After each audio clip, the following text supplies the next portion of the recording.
আর আল্লাহর দয়া হচ্ছে অসীম মহান।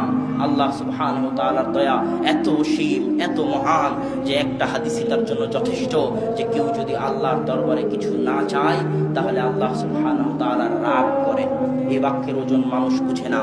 মানুষ মানুষের দ্বারে ভিক্ষা করে, মানুষ মানুষের দ্বারে প্রয়োজনের জন্য যায়, হাত পাতে, মানুষ দিবে কিনা সন্দেহ আছে, দিলে খোটা দিবে কিনা সন্দেহ আছে, তারপর ওই নিষ্ঠ মানুষের দয়া পাওয়ার জন্য মানুষ মানুষের দ্বারে দ্বারে ঘুরে বেড়ায়।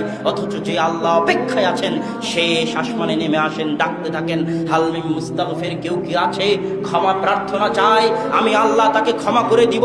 কেউ কি আছে রুজি চায়, রিজিক চায়, আমি আল্লাহ তাকে রিজিক দিব। এইভাবে যে আল্লাহ শেষ আসমানে নেমে ডাকতে থাকেন, অপেক্ষায় থাকেন কখন বান্দা আমার দরবারে দুই হাত উঠিয়ে চাইবে। সে আল্লাহর দয়ার সামনে, সে আল্লাহর অনুগ্রহের সামনে মানুষের ভাগ্য হয় না দুটি হাত উঠিয়ে আল্লাহর কাছে কিছু চাইবে। এর চেয়ে হতভাগা মানুষ আর হতে পারে না।